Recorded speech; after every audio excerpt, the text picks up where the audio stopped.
Joining us now to talk about it, Newsmax financial editorial director. Let me get the title right. This man deserves his accolades as Newsmax financial editorial director.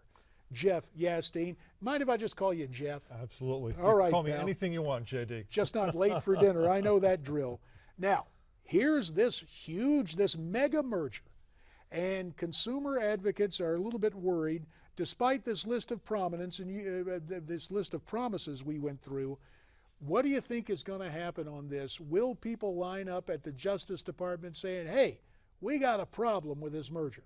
Yeah, consumer activists, I think, are already lining up, and many of them have been doing just that, as JD was saying, lining up to announce their opposition to this on the basic belief that it puts AT&T and Direct TV, the combined companies, into an unfair competitive position. And anything that reduces the number of competitors in this already closed-off space of major communications companies in the United States is a bad thing. So JD, the consumer activist community, definitely going to see them against this or campaign to have more of the kind of restrictions like you were detailing out there earlier. Now, correct me if I'm wrong, but Comcast is in the middle of a huge merger. Correct. Have the same consumer watchdog groups come after the proposed Comcast deal? They have, absolutely they have. But it's a little different situation because with Comcast, Time Warner Cable rather,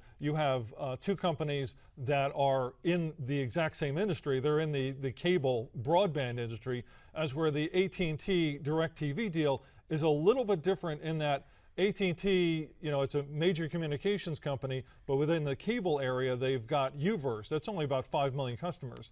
DirecTV is satellite with about 20 million customers or so. So if we're viewing this, if we transport ourselves magically to the executive suite at AT&T, the board there is saying, okay, we have the AT&T UVerse, about 5 million subscribers.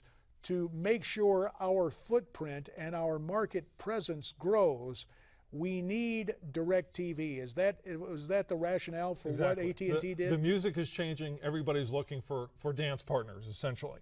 And so you would not have seen the deal with AT&T and Direct TV announced, except for the fact that in February we had Comcast announce their proposed merger with Time Warner Cable.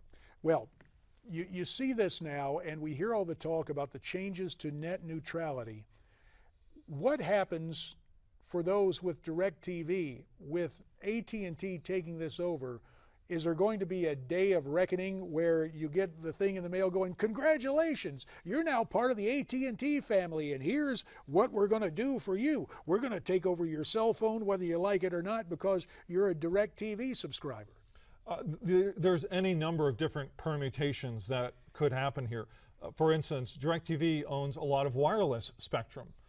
So it's possible that they could take what AT&T's getting with UVerse through their basically they have deals with the entertainment content providers to distribute through UVerse. So perhaps AT&T could match up with DirecTV's wireless spectrum and be able to put out that material in that way or through cell phones. And that is sort of the other not hidden part of this, but the other key part of this is this deal is definitely structured for a mobile, consuming on all kinds of different devices type of future, which is where communications in this country is headed anyway. Given the proposed terms of the deal, if you're a DirecTV stockholder, are you smiling today?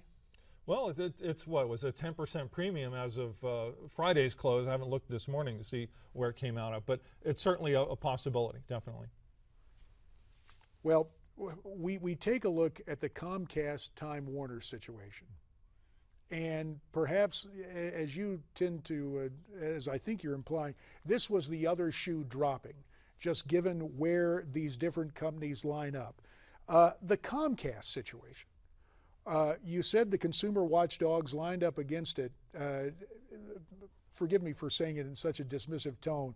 The usual suspects line up who have concerns, and I don't mean to denigrate their concerns, but the static, at least from Capitol Hill and from a lot of the typical antitrust folks that be out there from a legal standpoint, at least my perception is it's been hushed. I've asked members of Congress and the U.S. Senate point blank on this program about the proposed deal, and they said, hey, you know, fish got to swim, companies got to expand, seeming to give it short shrift. Is that because Comcast has played both sides of the aisle pretty well, or they're just that tight with the administration? I think it's because they are the big fish, the biggest fish in a very small pond. And because of that, really, from my knowledge, we've only seen one major content provider, and that's Netflix, come out against that proposed deal. I think the rest of the the rest of the content providing side of the industry has been quite quiet about this. Well, let's talk some more about the Netflix situation, because Netflix has enjoyed exponential growth and really changed some of the delivery systems. So Reed Hastings, the CEO of Netflix, is saying, you know, we got to stop this because it would give too much control over the internet to a single company. We have the response from Brian Roberts, the Comcast chairman and CEO. Take a listen. I think innovation, staying relevant, finding a way to invest more in the network, speed up our customers, and at the same time not change anything. We're not in New York, we're not in LA with our products, and so I don't quite see why he would object, but he's entitled to his opinion. So that situation exists there. Some are saying, Jeff, that Netflix goes against the merger because it's only concerned about its own inherent self-interest, its own standing in business and nothing else. Now, look, I don't think that's inherently evil. Do you think it's because Netflix has enjoyed such astronomical growth that they're trying to preserve their piece of the proverbial pie? Of course. And when you have, even you take Comcast at their face value on this, whenever you have a very large company that is controlling really the only fire hose, you know, that's the main conduit of profits for your business, you're going to be very concerned about it. And you're going to have some real concerns regarding the future of your business, since you're reliant on Comcast's pledges to make sure that they do not slow down your data as it flows through their network. Correct me if I'm wrong, but I believe over the past 3 weeks we got an announcement of rate increases for Netflix. Was that to line up, first of all, what the market demands now, but insurance, if you will, against the pending merger to have more cash reserves for Netflix? I don't think it was so much that. There was some elements of that were wrapped into that price increase. I think the main thing is Netflix is incredibly popular, and it accounts for, I think, like 1/5 of all the internet traffic in the United States network, something along those lines. So it's certainly something that goes along with it, but it's not the last time we're going to hear about net neutrality and these sorts of mergers. It's really still only in the very beginning phases of this. One thing I know from watching my kids watch Netflix, it started something called binge viewing, where you sit down and you watch a series, one episode right on through, as long as your derriere can stand it and your attention span holds up. And the supply of popcorn holds up. And the popcorn holds up. Jeff Yastine, as always, we appreciate your perspective on all matters financial and the intriguing nature of what is happening to television, to the internet, and to new entities like Netflix with these proposed mega mergers. So how do you feel about this latest merger, AT&T and Direct TV? You can directly tweet me at Newsmax TV, #America's Forum. There's also email and Facebook, and we're coming right back.